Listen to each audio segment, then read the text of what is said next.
All right, hello everyone. It is 3:30, so I'm going to call the meeting to order and we will start with the Pledge of Allegiance. I pledge allegiance to the flag of the United States of America and to the republic for which it stands, one nation, under God, indivisible, with liberty and justice for all. Thank you, everyone.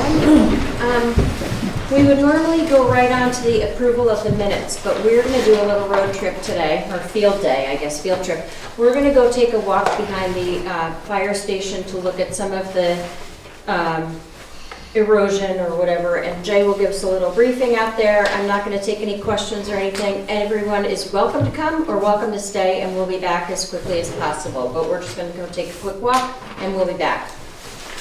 If we do go down there, I want everyone in single file, no talking. All right, back to order here. Hank, just an FYI, I did a voice recording on that. We'll see how it goes, and I'll hand that over to you. Hopefully, you can input that on your somehow with yours, and then we'll get that for the minutes as well. Okay, no problem. So thank you for. I'm sure you're very warm in here too. It's nice. All right. The minutes from the last meeting, which is on our agenda next, I have three correct, comments, questions, comments, whatever. First of all, I embarrassingly made our roads class 11 roads instead of class 6 roads. So I got schooled and that has been corrected. So now they are class 6 roads. Thank you, Mr. Ben. And then the second thing is I eliminated a comment and have added it since. That goes into the pending a fire station discussion that added some comment that Peter Benson had made about subdividing the property and selling it to the library. So that was certainly just a comment that Peter made with a suggestion that is now added into the minutes. The other thing is a clarification. In the sentence of, again, pending fire station discussion, where it would say, it says it would be an additional amount of around $750,000 for site work plus the cost of storage of the rolling equipment. That was considered to be additional site work if we were to build the fire station new in the existing location. It didn't have to do with any of Jay's numbers that he had for reconstruction or renovation of the old station. So did that clarify that? Yes.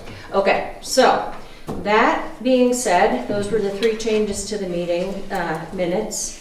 And also, I believe I left, Burr, you were at that meeting, right? I left your name off of there, I think. So I'm going to add that on here. Burr. Okay. All right, guys. Any other questions or comments, changes? No, I think This is good work doing it. Well, You missed a good one. Buy me a bottle of wine for that. Okay. I will take a motion to approve these. So moved. I'll second that. All in favor? Aye. Aye. Thank you. There you go, sir. Thank you. And that's why it's important to sign the attendance sheet, so I know everyone that's here. So if you didn't sign it yet, and you would do that, then if not before, if not now, then at the end.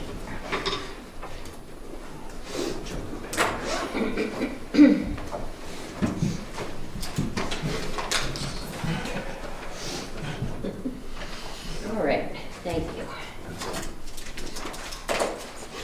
My hands were going here. All right, I just want to let everyone know that we do have a Board of Selectmen, which will be revised to the Select Board Rules of Procedure. And in the Rules of Procedure are also the public comment rules and the rules of conduct with other Select Board members and the staff. I'm not going to read it because you can access it online, or if anyone wants a copy, they can get that copy from the office. But I just want to remind everyone that we do have rules of conduct for our meetings. We like to have public comment when appropriate, because you're the folks that are here that are, you know, the legislative body, and we represent you, so we want to hear what your opinions are, but only in a respectful manner. We also try to follow, with a loose term, Robert's Rules of Order, so I think that those really should apply, and we will try to have public comment when it's appropriate, but I would just ask that everyone be respectful of the meetings from now on. That is that. Any comments, Bob? No. Frank? All right. Green Hill Road guardrail replacement. Does Green Hill Road still exist? No, I'm just kidding. Oh my goodness. So this is a letter from the DOT scheduling the above guardrail replacement and upgrade on for advertisement on June 4th. And is this for a? We were supposed to have a Zoom. Kirk was going to be on the Zoom. That's right. I brought my computer. Thank you. Who's going to be on? Thanks. From DOT? I did set it up already, so it's there. Yes, it's set up. Do you mind tearing that over there? And do we need to use the owl, Julie, or is it just I for? don't think so. Okay. I mean, Yeah. Hope he doesn't think we forgot about him on a field trip. I thought I might have a message from him, but I don't. Okay. I don't know, he could be very busy too. Yeah. Because I don't know if he's,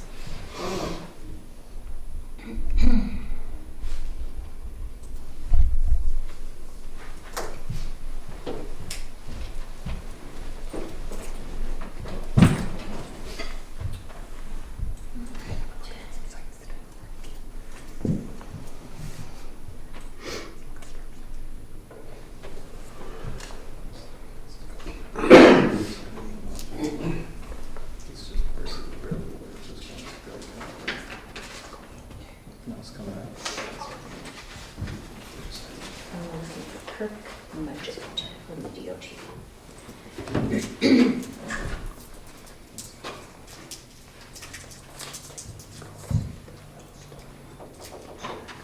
Recording in progress. All right, I do not have anyone asking to be on the meeting at this point, so I'll just leave it Okay. recording for now. yeah, Oh, there he is. Haha. okay. Perfect.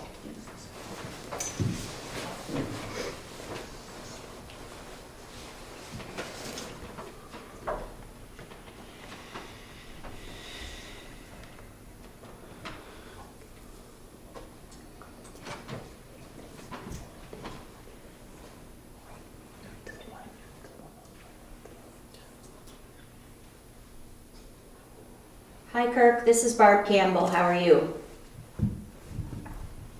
I'm good. Here you go. Thank you for your patience. I know it's 3:55 and we started our meeting at 3:30. We had a few things on the agenda. So we have in front of us the letter that you sent to us. So would you give us a little background on this? Okay, so the department has been replacing these terminals that have been known kind of nationwide as lesser performing, these X-Lite terminals. And this is the third of the last three projects. We already tackled the central and the southern parts of New Hampshire, and now we're focusing on the northern part. And in your town, there's just that one that we installed through that guardrail replacement project about 7 years ago that is left. And we have done the same in other towns and cities that we had municipal projects or other types of projects where we installed guardrail, and it happened to be this terminal, and we went back and contacted the town and made sure it was okay if we go ahead and replace those, just to kind of get them all out of the state. So what is the area that is going to be replaced then? I had Green Hill Road on on my mind, here it's Route 16 that wraps around Green Hill Road. Yes, I can share Google if you want, if I can point you right to it. Yep, the only folks that have access to you are the 3 folks on the select board, so that would be great. Okay.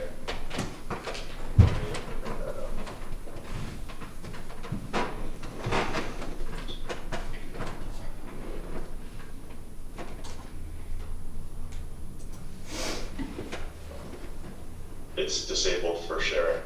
You may need to. Yeah.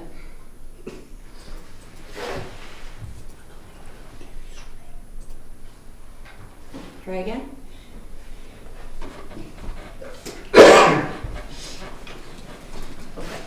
So you can all see Mm-hmm. Google Earth aerial view, and this is Green Hill Road, Mm-hmm. being 16. So it's just this terminal right at the end that wraps around. And it would be approximately from here to here, we would replace 37.5 feet. Okay. We wouldn't be regrading the platform, the terminal platform or anything. It would just be a replacement of this terminal itself. What's the definition of terminal, please? So in this case, it's the end treatment of the guardrail run. Mm-hmm. There's a very small vertical head you can see here, Mm-hmm. and that case it has a slider panel that slides down, and it's designed to slide down that length to the end of the terminal, which is in this case 37.5 feet long. Okay. Thanks for that. And so do we need to make a motion to approve the DOT to do this and then send you our signed letter? Sounds like that's the next step. Do you have questions on this? No, or- that seems pretty straightforward. All right, and you're anticipating this to be done in June 2024? Well, that's our advertising date, Mm-hmm. and by the time we get governor and council approval and everything else, it'll be pretty late in the fall. They could start these in the fall, and it could be done, but it likely will be done the following summer, 2025. And do you anticipate any road closures, and what is your timing to do a project like this? Oh, this would be less than a day to do this location, and alternating one-way traffic on single lane. They'll work with flaggers. Shouldn't be that much impact really. Okay. Questions? That was my question, how long Okay, it was going yeah. to take. Less than a day. Great. Makes sense. But the town will be responsible after it's installed for the guardrail.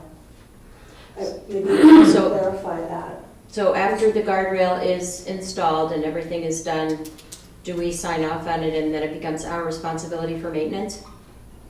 Yes, just like this one was today. So this one is out of DOT right of way. Mm-hmm. And so the only reason why we're going in and doing this is because we kind of, I guess, feel responsible to remove all these within the state that we installed. And it's really no different than any other location that is on a town road. It'll be yours to maintain afterwards. But this will be replaced with a MASH current standard terminal. And it's the newly tested that both perform pretty well. So Gary, do you have any questions? I'm asking our highway manager. No, that should be fine. I mean, the ones that they've been there for years and there's no damage to it, it's Okay. pretty safe. Yeah. Should be fine. So if someone crashes into that, who has to replace it? I believe it's the town. All right. Town road. Mm-hmm. All right. I will make a motion to approve the replacement upgrade project for the terminal on Green Hill Road starting in June of 2024, the process. I'll second that. All in favor? Aye. Aye. Thank you very much, Kirk. I really appreciate your explanation and the visual as well. Thank you very much. All right. Have a nice day. Hopefully you Thank guys dry out. Yeah, for sure. We've been, our crews have been working very hard. Stay safe and happy holidays. You too. Thank you. All right, done there. Thank you very much for that. Thank you. Julie. And I'm going to sign this. Learn something new all the time.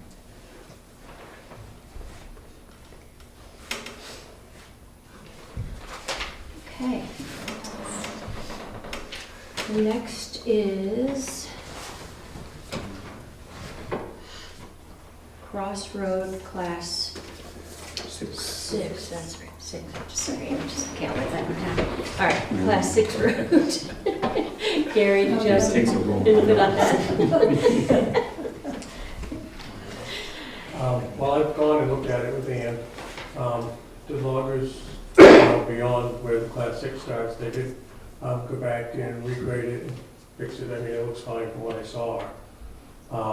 It's real soft. I think they have a real concern, and, we have put up a sign, closed to vehicular traffic.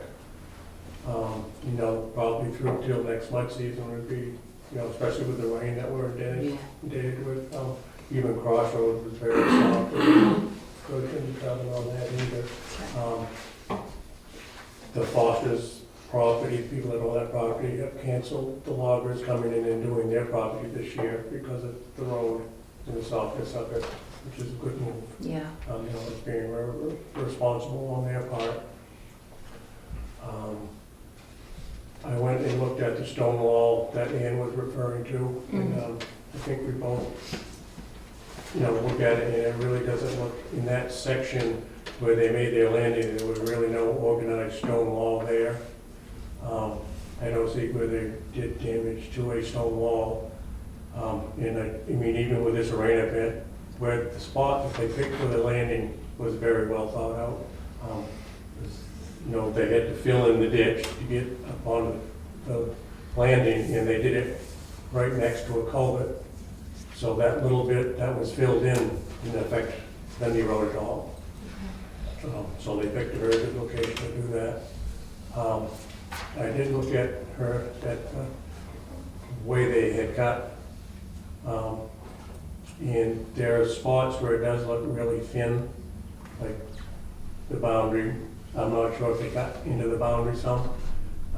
That would be more on the forester, I think, where we marked the boundaries is where the loggers would have cut to. So that's what I looked at with Ann. I think she was in agreement with me on the stone wall, that there really wasn't an organized stone wall there. Okay. So there's really no damage, as far as that's concerned.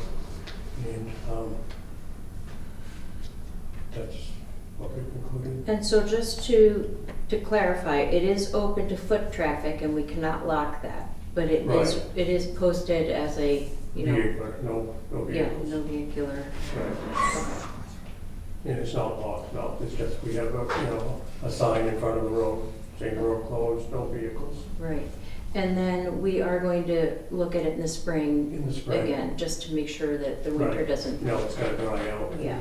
I mean, it looks good that since they left, but come spring. Okay. Anything?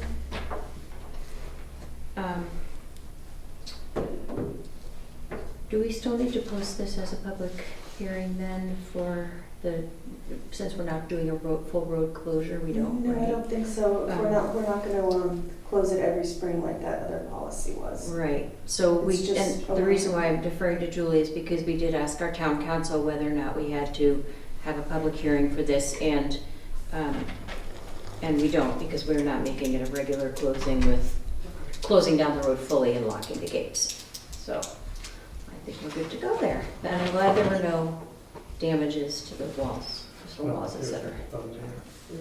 Great. All right. Emily, Hazard Mitigation Plan 2024. How time flies.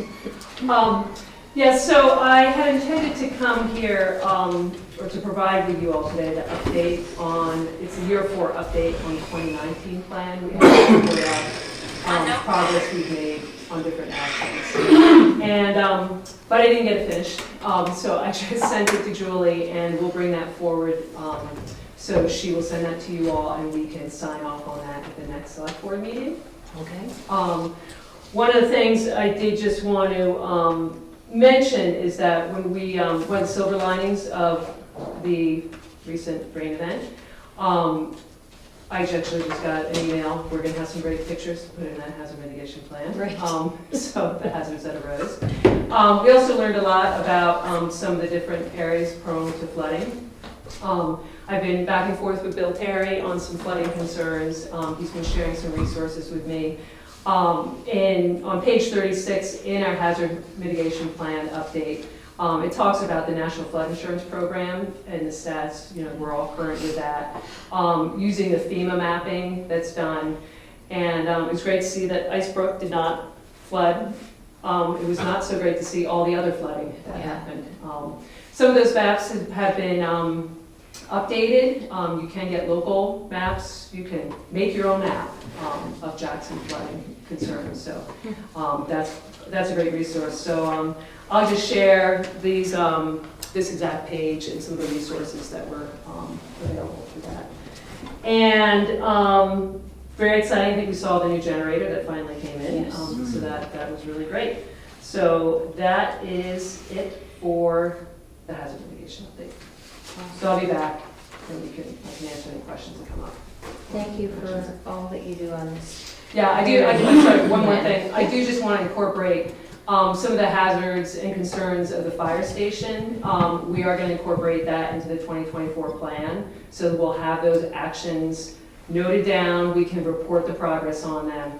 And being at some recent grant funding meetings, it's going to be really helpful if we can tie that direct to a hazard mitigation plan, identification of those, so we have that record. So it shows that the town has gone through, done risk assessments, and really examined that. So along with all of our other outreach on this project. So thank you.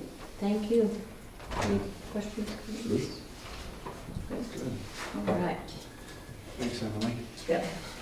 Valley Crossroad Bridge. So this is the letter that we're signing to, contract, this is the authorization to sign the letters for HEB and GPI. Yeah, So- we have to have someone appointed, or if it's one of you that wants to sign the contracts. So the previous notice of intent to award was Kathleen Doherty for signature. This is how it is shown in the contract documents. In the interest of time, I'm fine. Burr has more. Burr? I guess I'd just say this is the start of the construction contract, and there's gonna be a lot of stuff to sign. There'll be a lot of contracts and things throughout the contract. So often towns the board will vote on a person that they designate to be able to sign the contracts on behalf of the board or something like that. Often it's one of the board members or whatever. So I was just suggesting that you guys may do that as well. So if something comes up like this is a last minute thing, that the last 30th day of the bid opening, and the information came in, we needed a quick signature, and we had to scramble. So if we had somebody assigned to it, it would help out for the future. Okay. Any thoughts of who, guys? Can you just leave Well, it? this is gonna be ongoing for Yes. a number of years, Mhm. at least a couple, so. Could it be where it could float between the three? Could all three be in, so I was gonna one, say- two's not available, whoever is available can Yeah, I sign think up? so, as long as the So three whoever of the you are in three is. consensus, I think, and you put a vote on it, I think that's good. Okay. I mean, I'll volunteer to sign them, and then we can have a second in command if you want. And I'm thinking, if you don't mind, since you're longest on the board as far as being elected, if it gives us, and then look it down the road. Yeah. So I will make a motion then to make myself the signature and Bob Thompson to be the second signatory on the contracts for the Valley Crossroad Bridge. I'll second that. All in favor? Aye. Aye. So Barb and Bob. Perfect. I think it's gonna be a couple years, Burr? Just kidding. Well, 4 years. I think, you're right, I think it's what, the end of next year is when the contract's supposed to be done, or at least substantially done. There might be some spring cleanup work or something like that, but I think it'll be functional by the end of construction season. Well, it's still up and running after, standing after yesterday, so. I've got a question. Yes? Just a quick comment. Uh-huh. When I started this process however many years ago when I closed the sidewalk and started looking at repairs, and there was a handful of people in town that wanted to close that bridge and do away with it. Just so everybody knows, if it wasn't for that bridge last night, we wouldn't have had very good access to this town. Right. Extremely rugged bridge, so I'll be happy you're spending some money on it, even though it is a lot. Thanks. This is not on our agenda, but Burr, did you want to give us an update on the Eagle Mountain House, Sure.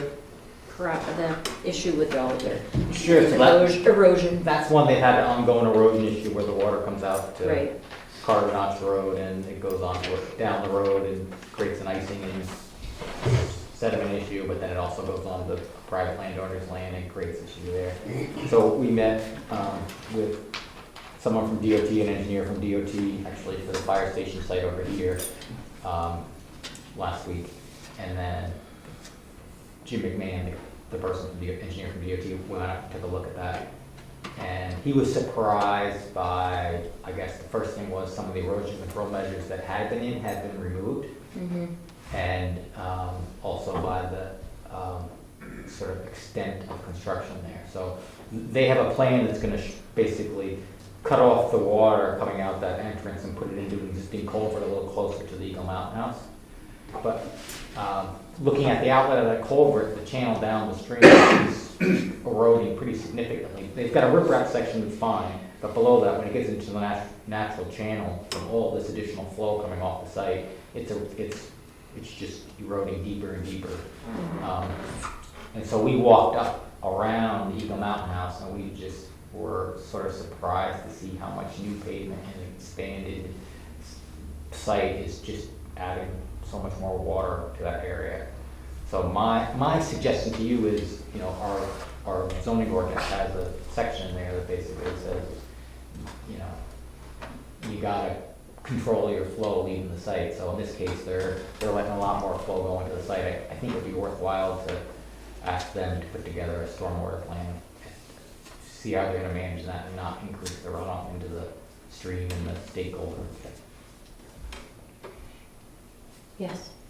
My question is for Gary, has there been any significant added damage there over the last 24, 48 hours? No, I was very surprised when I went through there last night that it wasn't flooded, and there really wasn't. There was really very little water going across the road. Okay, that's good. Yeah, I was very surprised. So to be continued, then we'll probably work with them some more on getting a plan and making sure we keep the communication open until it's remedied. But good news that nothing flooded there. So just to clarify there, what they've done is diverted a bunch of that runoff into the culvert above it. Above. Already. It's going a different way to that property through the state culvert. Mm-hmm. And then if you look at the outlet of that culvert, if you just take a look at there, you'll see what I'm talking about, a pretty big eroded gully. So they've done a good job in cutting off a lot of flow to that lower section. But it's still there. Not all of it by far. There is sediment swath down the road today or whatever. Yeah, But didn't just disappear. Okay, thank you, Burr. Yeah. Thanks, Gary. All right, 4A, fire statement discussion. So, Bob. Well, just to continue what we talked about, update on the site just below the library. Burr and I met with Jim McMahon on that last Thursday. And he likes the site.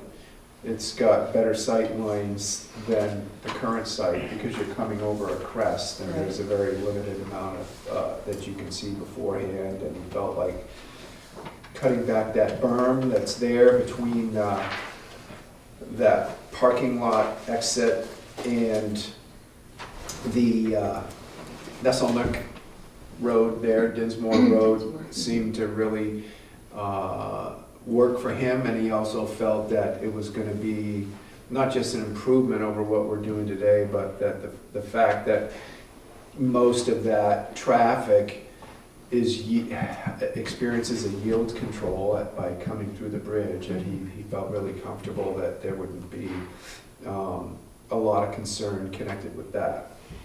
And then on the renovation front, we had looked at some potential dormers in the front there of the station that would be able to be used to improve the snow load shed. But of course, all of that ended up being kind of a moot point when we looked at the back and experienced and shared our concerns with that at the first part of the meeting. So expanding on that footprint, I guess, is the new news, that it just is not cost effective. I mean, we have people involved full-time in construction trades that are serving on our fire and rescue first responder crew that we're very disappointed we were considering the renovation, tying into a 1947 structure. But as I said earlier, if we're between a rock and a hard place here, and we've got groups that are going to band together and contest a new station down at the bottom, how do you get the math to support a bond that we need? So I guess the update has really, been passed along in the first part of the meeting on our walkabout, and that was that we would propose to put a warrant article on for in what sounds like in the neighborhood of $275,000 this year that would look to would allow us to look at the engineering and site costs associated with a fire station that's going to be kind of somewhat reduced in size by those 2 bays that will no longer need to be part of that fire station, the 2 back bays. And so it would be reduced size, and to really get an idea from an engineering perspective and from an architectural perspective what a station could look like sandwiched in there. And that $275,000, that's a lot of money to not bond, but that's kind of where where we're at this point in time. So I certainly would love to entertain some feedback by either one of you on the new developments. And so things are fluid, but there's a finite number of sites and a finite number of options, and we continue to feel like our research has reduced that number of options. So the committee we decided to form last meeting, the site committee, is that not going to happen then, because it's sort of... It was an ad hoc committee that we originally talked about that was going to look to really get into details of how site development could really end up impacting in a positive way both the library and the firefighters if that station was there, but we certainly have not gotten any kind of a signal that there's a willingness to look at that. Right.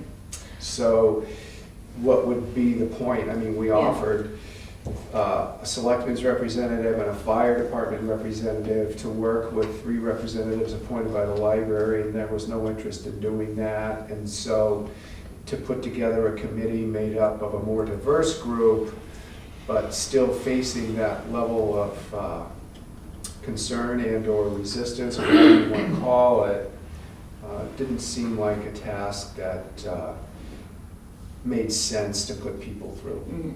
Agreed. My second question then is if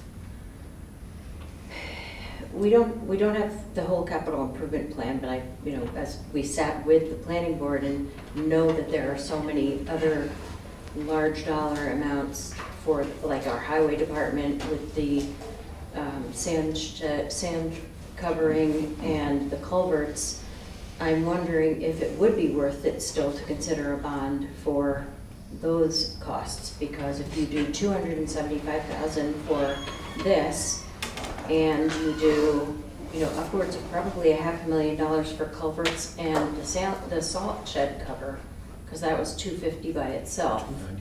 $290. $290 Yeah. for cover, looking at roughly $100,000 extra for culverts that really I'm need just- to be replaced. Yeah, so I'm just wondering if it would be worth it to bond something that large versus doing either, a couple of different warrant articles on those and trying to do it without a bond. Well, I think my concern would be that we would be looking to commit to a bond for things that don't approach the need of our fire and rescue service upgrade. Right. And so, in a sense, in plain language, I can't imagine anything jumping the line. We have one need and one need only, where the health and safety of people serving this town is impacted. And first things first is where I come in at. Right? I think the new plan that we saw today is certainly worth exploring. I heard a lot of things that I hadn't heard before. I wonder if you just stayed within the footprint of that building and you didn't get on the outside of it, you did some of that. But as far as first things first, I think the highway department, culverts, the sand shed, all of that, I think that's priority. But I do believe that this plan that Bob and Burr and folks were looking at is worth exploring to see where we might go. It's better than where the library site was going to be. And I think the idea of using the old building for other uses also, including using the fire department still using it, makes sense to me. So I would say let's move ahead with this idea of exploring what it's going to cost to put a new fire station or some sort of upgrade right beside our old fire station, what we talked about. But I do feel, though, in priorities, the way the weather is now, the effects of climate change, culverts, roads, bridges, very, very important for the safety of our town to get around. And so I see that as a priority. Certainly the fire department is a high priority also. All right. I think that,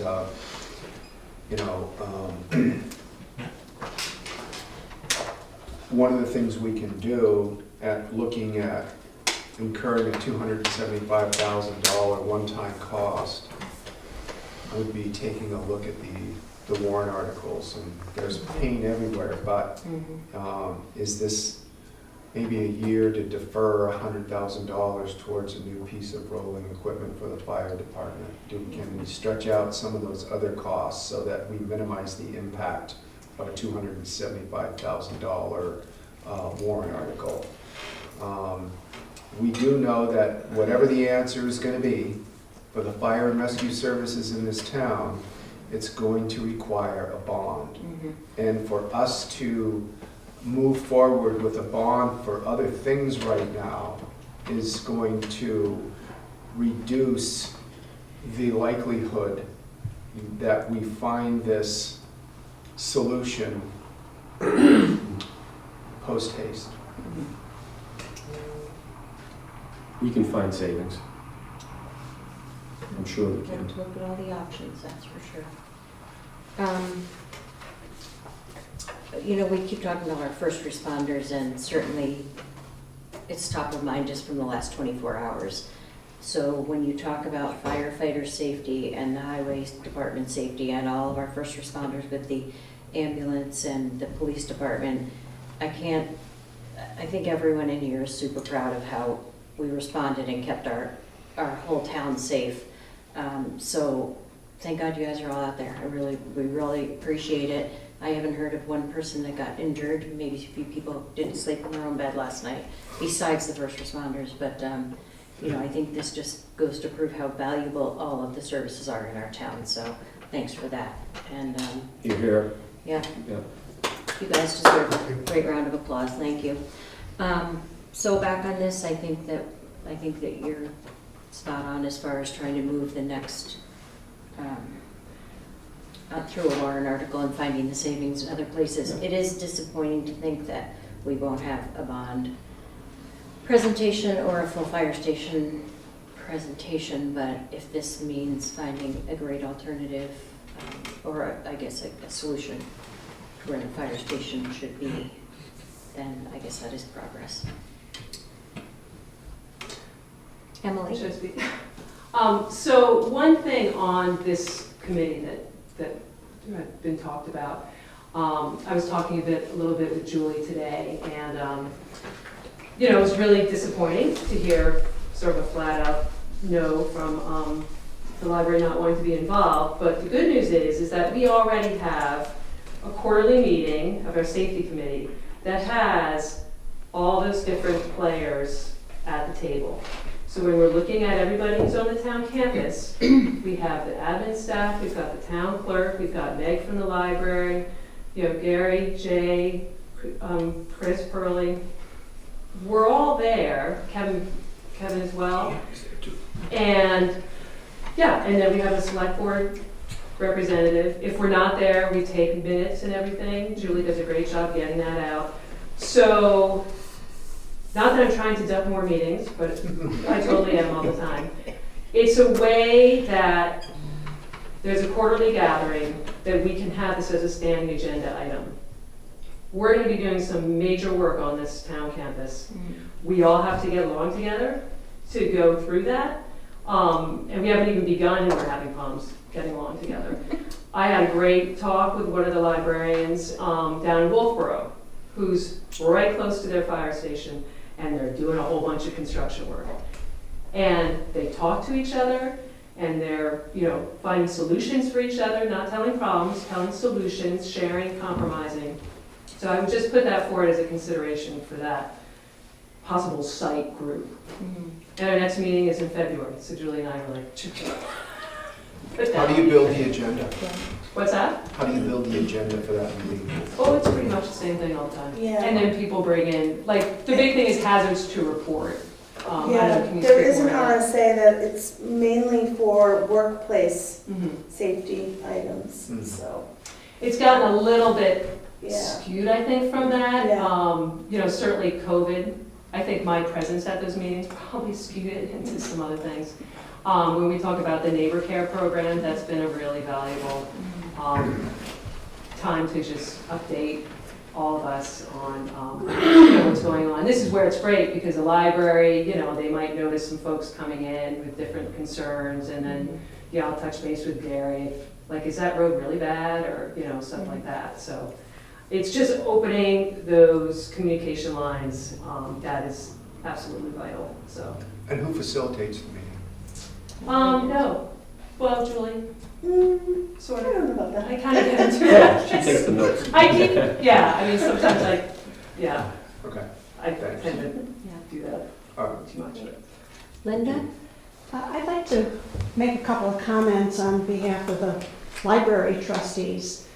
First is that in the most recent letter we sent, we indicated that the committee that was proposed, we thought was premature, and we would be happy to reconsider participation in the committee once the town had approved construction of a new fire station.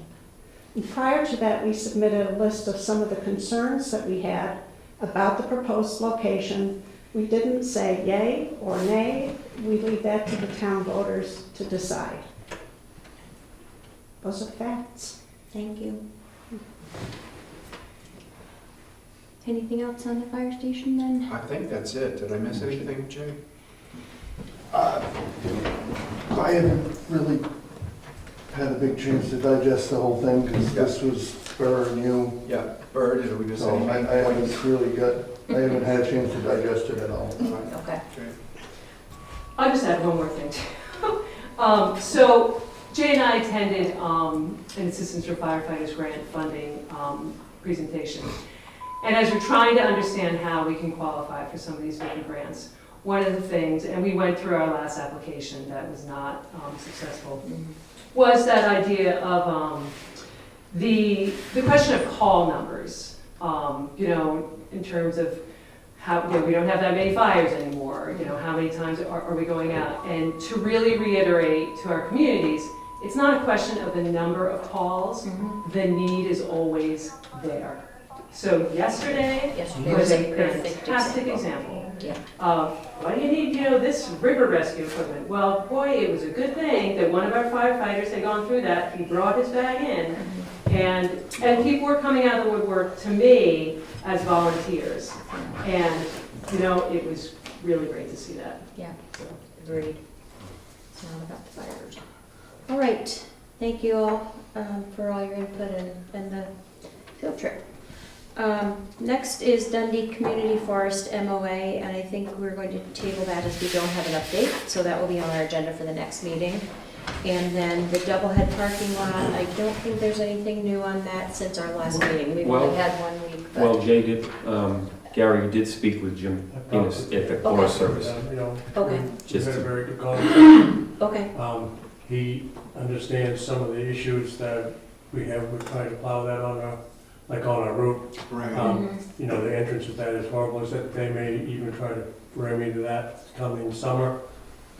He did say that they do have another truck that they have sander on, but no plow, so maybe they're gonna put on another plow so that they could help great. plow some of that.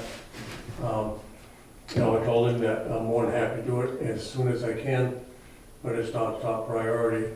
And I also told him that, you know, oftentimes there's cars that are already in there, but we have a chance to plow. Right. They start going in that driveway, they get stuck, they abandon their car because they rented the cabin. Right. So the car's there for 2 or 3 days, I can't get in to plow. And, you know, he did admit that the cabin rental was a part of the issue of why cars were always parked there and in the way for days. Yeah, he mentioned that at the So last meeting. he understands what's going on. Right. As long as you guys keep the lines of communication open Yeah, and work and you know, together as much, that's. And I told him that was key. my route a few years ago, and we're plowing it just the same as we always have. Mhm. But there's more and more cars in our way, so we can't get in there.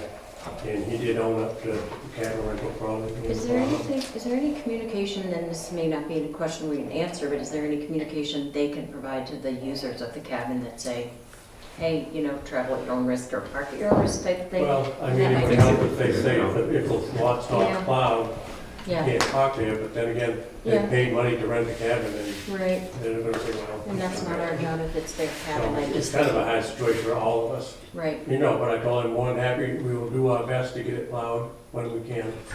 They should put a snow blower up in the cabin and they can. Yeah. I think it's really more everyone who's not staying at the cabin.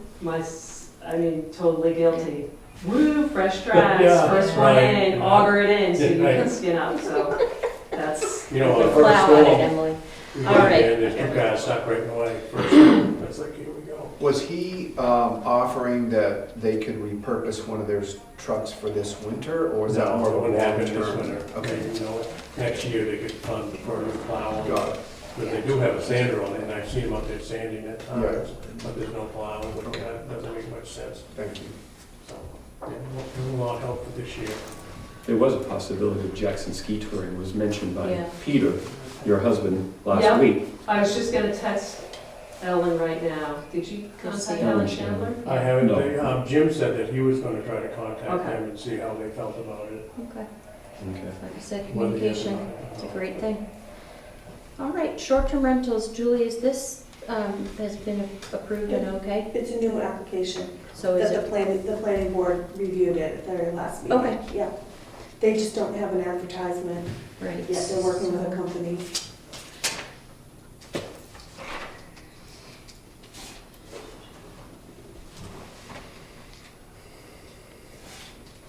right, so they have everything they need except the advertisement? Yeah. All right, in light of the fact that we have our leather meeting in 3 weeks, should we do a conditional approval based on them submitting their advertisement? And this is for 111 Whitney Loop Road, lot, VO5 lot 12, map VO5 lot 12. Any thoughts? I think I'm wondering if Kevin has thoughts. Kevin, do you know this property? Yeah, I We're do, good? yeah, that place is fine. Okay. And it looks like they put the application in for the right amount of bedrooms, so it's just the ad we're waiting on. Yeah. All right. Motion? I'll make a motion that we approve the new application for 111 Whitney Hill Road for short-term rental, map 05, lot 12. I'll second that. All in favor? Aye. Aye. And just let us know when you get that and we'll be good to go.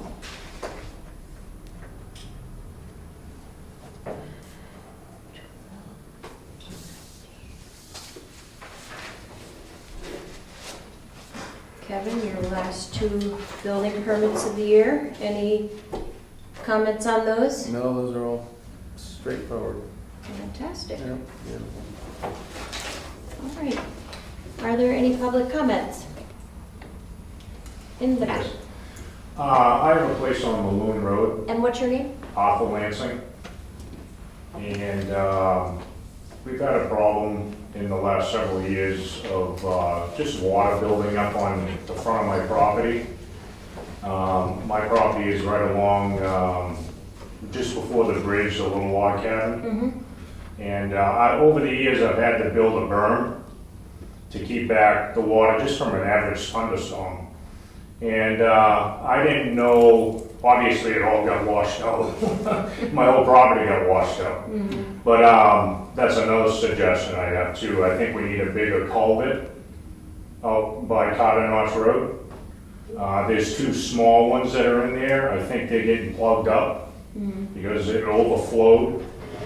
And where it overflowed, it looks like, I think if the land was higher, it was built up, it probably wouldn't have overflowed onto the road. It probably would have overflowed across the road rather than down the road. That's just one thing. But in front of my property, I built it up over the years, and every time we gotta go, they grade the road to straighten it back out from the winter or whatever. The road's getting higher, and it's getting higher, and it's getting higher, and then I have to build my berm up higher and higher. I didn't know if there's a possibility of putting some type of catch basin just before the bridge with a pipe going towards the river, you know, to catch some of that rainwater. What I did was I built a berm across my whole front of my property, and then I cut a trench going down to the river in the ground. And that's exactly where all the water went, what happened yesterday. But it just opened it all up and took everything out with it. So I didn't know after the road gets all fixed if maybe something like that could happen, or some rocks could be put in front of my property, you know, granite rocks or something that makes the water flow rather than taking the dirt, you know. And the only other thing is the material that's being used in the dirt road is almost like a sand. I mean, every time it rains, it's very mushy. And I've been in that property, my parents had that property back in 1968, and I remember that road in the early 70s when I was a kid, and it was hot as a rock. Whatever they used years ago, those roads never washed out back then. But it's just a suggestion, you know, if it can be brought up in the next meeting, I'd be more than happy to come to the meeting. I live down in the southern part of the state in Fremont, so as long as I know it'd be brought up, I drive up here. Okay. Yeah.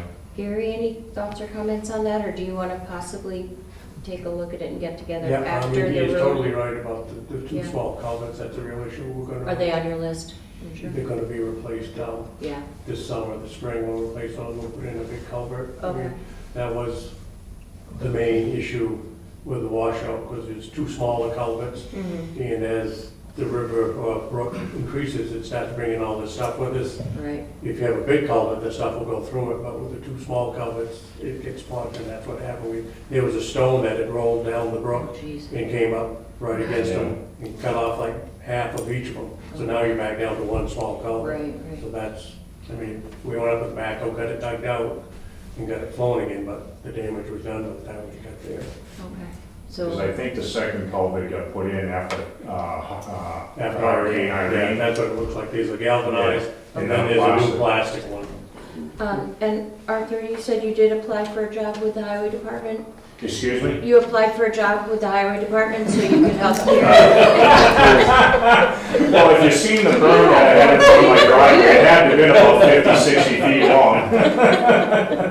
And if it wasn't for that, I think I really would have lost a lot more of my property. I mean, Well, thanks for taking. I got a lot of damage, but it could have been a lot worse. Okay. Could've been- Yeah. Well, when you move up north for good, just remember, we always have job openings. All right, you two can touch base then, moving forward. Could I just ask one thing? Yeah, Because we got two absolutely. people. What about the consistency of the gravel? Jay, you deal with the gravel. Well, back in the What's sixties going on? and seventies and even the eighties, they always used rotten rock, which you can't get no more. So that's a huge part of that. We buy, Rotten rock used to be thought as the best you could Yeah. ever use on roads, and you just can't get it anymore. Nobody. Now, did that have clay in it? Yeah, that's what I thought. Okay, help bind it together. Yeah. okay. Yeah. Thank So we're at you. the mercy of whoever Yeah. supplies the gravel. What's What it is. available, Yeah. what we use. You got it. Yeah. We're using big gravel right now to fill it back in, and you always put a three-quarter. Yeah, on no, top I of it, was so you talking keep it to smooth and Okay. gradable. All right, hold on.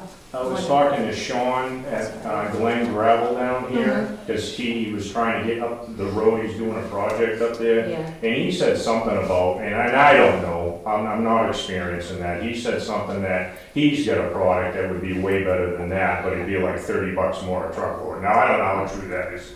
yeah, Yeah. I just figured I'd mention what he said. okay. Probably. All right, Probably talking about reclaim. thanks, Yeah. guys. Much better. All right. Any other comments? Reclaim. Yes, Yes, I'd like to sorry, comment, Is Bill. that okay? to Go ahead. use? regarding the Green Hill guardrail replacement. Mm-hmm. That if you come down Green Hill Road towards 16 and stop at that stop sign, your view to the left is obscured by the bridge, and your view to the right is obscured by the guardrail. Mm-hmm. So if they are replacing that, I would hope that they're not going to make that situation worse, and if there's the opportunity to improve that visualization, that would be appreciated.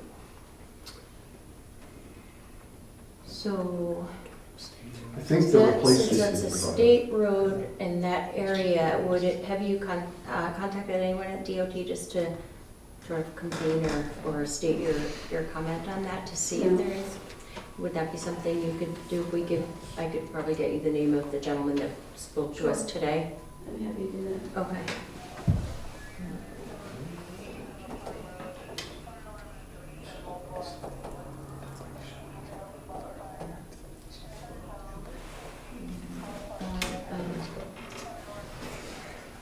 I think the guardrails, Barbara, that the new guardrail they use is actually a little bit lower and easier to, it's not as common, for lack of a better term. But if they can give you some specs on that, and at least certainly knowing that there is an issue with it on file and on record would be good. I'll check with you after the meeting and I get that name and number. Okay. Bill? Yeah, planning board business.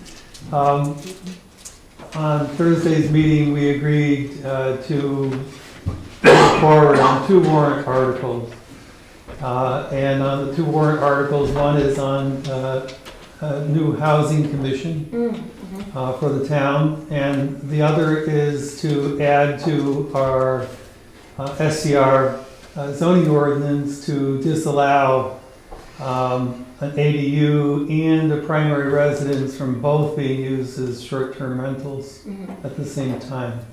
In order to do that, we need to access town council, and I don't know if we've changed our rules or not, but previously we had to ask the Board of Select Board for permission to access town council.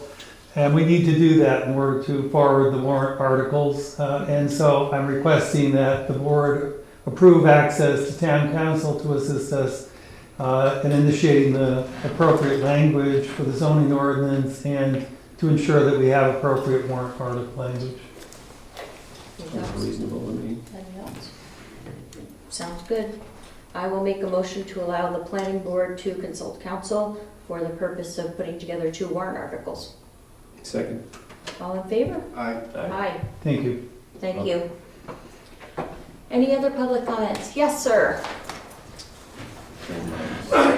Francis Lyon, Former fire chief. and I can't approach the selectmen. Sure. A little problem here involving property that I own and 3 governmental organizations. New Hampshire DES, Town of Jackson, and Town of Bartlett. I live up off of Town Hall Road, and when you go up Town Hall Road, the first left used to be called River Road and then changed it to Waterfront Road. And there are 8 houses up there, and they're continually having a problem with flooding. They're all Bartlett residents. But the water problem is created in Jackson.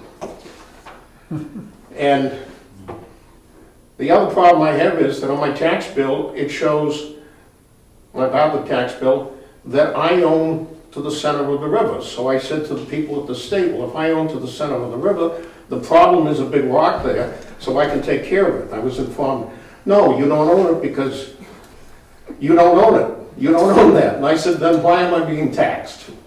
Anyway, the reason I approached the board is we are trying to file maybe an emergency correction tomorrow. There's only 48 hours after the incident to see if we can get something moving on this. I've been working on it since I discovered the problem, in my mind, last May when they had the flood. This has gone on for several years. This is the old road that got everybody into the forest back in the 1800s until they built what is now Town Hall Road up over the hill. The rock that's in place is longer than this desk and about much taller. And Kevin has some pictures that the water comes down, hits that rock, goes right up in the air, and lands in Bartlett. It goes down the road, flooding everybody's yard, going over their wells, going over their septic systems. Those that have made the mistake of putting in a cellar, it floods their cellar. And they have gone back, some of them years, trying to approach the DES to get a permit to do something. At one point, I asked if there was any funding assistance on it, but since it is a privately owned road, not municipally owned, there's no assistance. Okay, get that off the table. We need, my feeling is we need to take and do something. And I felt I had to let the selectmen know because part of putting the riprap in there to alleviate the problem is going to begin in Jackson. Getting rid of that boulder or using it for part of the riprap, so the work is in Jackson. Down the road, I may be looking for a letter of support going to the DES from the board, just saying something has to be done. So that's all I need from the town. Okay. Not going to cost you anything other than a letter. Questions? No, I think he's described it pretty well. Yeah. We can make it better. Are you 100% sure or like 50% sure that getting rid of that rock or moving it will resolve the problem, or is that your hope? What they need to do is, what did I do with my eyeglasses? Oh, geez, I don't have any readers. Is this There's one? them. This is That's them. them. Yeah. Here's the town line. The rock in question is right about here, and it's huge. And if that is pulled back, it has already eaten away the road behind it, and the road behind it, I always felt was our fire road when I was fire chief, to get in here in case we had a forest fire. Well, now you can't get in there. And there's a property owner from Wisconsin that owns a lot down here, he can't get to his property now either. And he's not a Jackson resident, but a Jackson property owner. But if you had some time and had nothing to do, just drive to the end of it. You'll have to walk past the last two houses because it took out all the road again. After flooding in the spring, that the last person on the road spent $3,000 fixing the road, and it's all Going gone. again. So, Kevin, any other comments on that? Or thoughts? Yeah, I mean, it's getting worse and worse as the years go by. I mean, 20 years ago, you could actually, it was just straight in there, Yeah, because I used to mountain bike it all the time. Yeah. And now it's just, it's erosion all the time. And, yeah, like Fran was saying, a lot of the basements now are getting flooded too. Yeah. Because there's actual, 2 to 3 feet of water. It was 2 storms ago that it was really bad. That's when they all got water in their basements and stuff. well, from what I understand, the water rescue team went in this time and got 2 people out of a house. It wasn't 2 years ago or 3 years ago that they did it again. Oh, yeah, that's right, yeah, we took a bunch of people out the back door and went up the back of the hill up to Town Hall Road to get them out, because you couldn't get them out the front because the water was so deep from it's a safety issue. that water. Oh, yeah. Okay. All right, I'm sure we can support you Thank on you. that, so No thank you, problem. Fran, appreciate Swing it. up there for it. Okay. Any other public comments? All right, my agenda went here. Yeah. Thank you all for coming today, I appreciate that, and as I always like to state, come back anytime, and especially at the budget hearings, which are coming up. January 9th at 3:30, we have a public hearing following the select board meeting, which was for unanticipated funds, and the budget hearing number 1, which we will go over the operating budget, line by line, question by question, every single thing. You can ask lots of questions and get a lot of information and education, and we want to hear your opinions. January 16th at 3:30 is budget hearing number 2, where we will go over warrant articles, and that will also be following the select board meeting. We're going to have a bond hearing so far. It will stay on the schedule, and that date is to be determined. So we'll keep that on our schedule if we need a bond hearing. And then the meeting following that is February 6th at 3:30, which will be the 3rd budget hearing if needed for petitioned articles. So mark your calendars, and please be here if you can. And then the elections, January 23rd, the presidential primary at the Whitney Center. Our town election is March 12th from 8 a.m. to 7 p.m. at the Whitney Center, and town meeting is March 14th at the Whitney Center, 7 p.m. Lot of meetings coming up.